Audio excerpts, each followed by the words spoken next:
মধ্যপ্রাচ্যে আবারও তীব্র উত্তেজনা ছড়িয়ে পড়েছে। হরমুজ প্রণালীতে একটি বাণিজ্যিক জাহাজে হামলার জেরে ইরানের বিভিন্ন সামরিক স্থাপনায় বিমান হামলা চালিয়েছে যুক্তরাষ্ট্র। মার্কিন প্রশাসনের দাবি, আন্তর্জাতিক নৌপথে চলাচলকারী জাহাজের উপর হামলার জবাব হিসেবেই এ অভিযান পরিচালনা করা হয়েছে।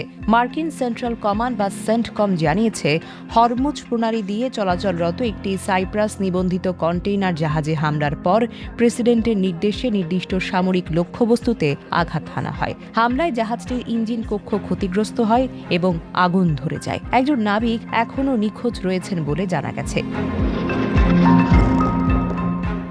অন্যদিকে ইরান এই হামলাকে নিজেদের সার্বভৌমত্বের উপর আগ্রাসন হিসেবে আখ্যায়িত করেছে। দেশটির কর্মকর্তারা জানিয়েছেন, যুক্তরাষ্ট্রের এই পদক্ষেপের যথাযথ জবাব দেওয়া হবে। একই সঙ্গে উপসাগরীয় অঞ্চলে নিরাপত্তা ব্যবস্থা জোরদার করা হয়েছে এবং পরিস্থিতি নিবিড়ভাবে পর্যবেক্ষণ করা হচ্ছে। বিশ্লেষকদের মতে, বিশ্বের অন্যতম গুরুত্বপূর্ণ তেল পরিবহন রুট হরমুজ প্রণালীকে কেন্দ্র করে এই সংঘাত বৈশ্বিক জ্বালানি বাজারে বড় ধরনের প্রভাব ফেলতে পারে। এরই মধ্যে বিভিন্ন দেশ সংযম ও প্রদর্শনের আহ্বান জানিয়েছে এবং কূটনৈতিক সমাধানের উপর জোর দিয়েছে। পরিস্থিতি দ্রুত পরিবর্তিত হচ্ছে। নতুন কোনো সিদ্ধান্ত বা পাল্টা সামরিক পদক্ষেপ এলে মধ্যপ্রাচ্যের নিরাপত্তা পরিস্থিতি আরও বেশি জটিল হয়ে উঠতে পারে। আন্তর্জাতিক মহল এখন নজর রাখছে, এই সংঘাত কি সীমিত থাকবে নাকি আরো বড় কোনো আকার ধারণ করবে।